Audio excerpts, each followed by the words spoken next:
ہوتا جا رہا ہے. ہر بندہ نفس نفسی کا عالم ہے. ہر بندہ اپنے لیے سوچ رہا ہے, دوسرے کا کسی کو احساس نہیں ہے. اگر کوئی غریب پڑوس میں موجود ہے اور اس کا پڑوسی امیر ترین آدمی ہے تو روزے کا اصل مقصد تو یہ تھا کہ جب بندہ بھوک اور پیاس برداشت کرتا ہے تو اس کے اندر یہ احساس پیدا ہونا چاہیے کہ یہ بھوک کتنا بڑا درد اور غم ہے.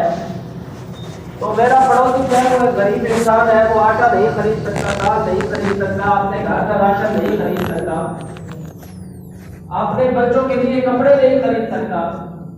روزہ رکھنے کا اصل مقصد کوئی بھوکا پیاسا رکھنا نہیں تھا, بلکہ بندے کے اندر اللہ رب العزت نے یہ احساس پیدا کرنا تھا کہ اگر بندے کو ایک دن میں اتنی ٹائم میں کھانا نہ ملے تو اس کی کیا کیفیت ہوتی ہے. اگر ہم عبادات کے اوپر جائیں تو صرف ہم یہ سمجھتے ہیں کہ جس نے 5 وقت نماز ادا کر لی, جس نے ایک آٹا تھیلا کسی دکان سے خرید کر اپنی تصویریں سوشل میڈیا کے اوپر شیئر کر کے اس نے بتا دیا کہ حاجی صاحب نے بڑی سخاوت کی ہے, ہم نے تو اس کو یہی متقی ہونا سمجھ لیا ہے. کیونکہ ہر بندہ ہی اپنے آپ کو متقی سمجھ رہا ہے. لیکن اگر نماز پڑھنے سے متقی بنتے تو یہ اتنے لوگ تو کم از کم صحیح ہو جاتے نا. متقی تو بہت پرہیزگار انسان ہوتا ہے, اس کے اندر تو اول تو اس سے غلطی کا شائبہ بہت کم ہوتا ہے. اگر غلطی ہو جائے تو بھی وہ جھک جاتا ہے, اپنی غلطی کو تسلیم کر کے شرمندگی محسوس کرتا ہے, اور جس کے ساتھ کوئی زیادتی کی ہے اس کا مداوع کرنے کی کوشش کرتا ہے. لیکن ہمارے ہاں یہ سارا کام الٹ ہو رہا ہے. نماز پڑھنے کے بعد, روزہ رکھنے کے بعد, زکوٰۃ ادا کرنے کے بعد, حج کی استطاعت ہو تو وہاں جانے کے بعد, یہ سب چیزیں, یہ سب عبادات اصل میں اللہ رب العزت نے اس لیے بنائی ہیں کہ انسان کے اندر احساس پیدا ہو,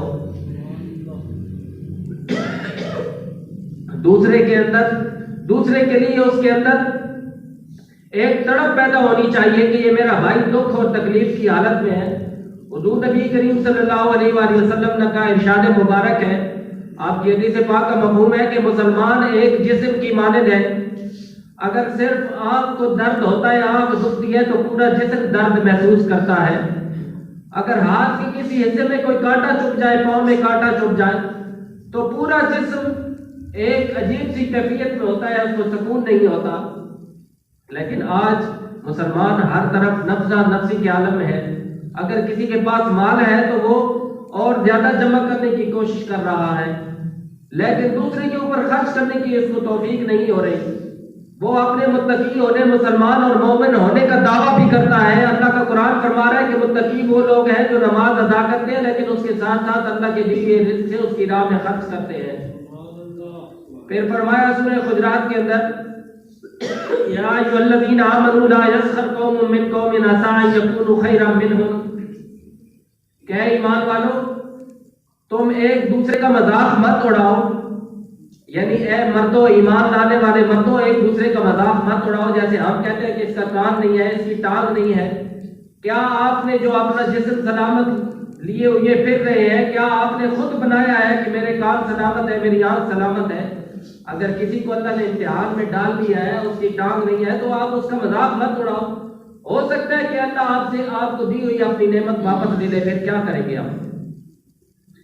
پھر فرمایا, وَلَا نِسَاءٌ مِّن نِّسَاءٍ عَسَىٰ أَن يَكُونُوا خَيْرًا مِّنْهُنَّ,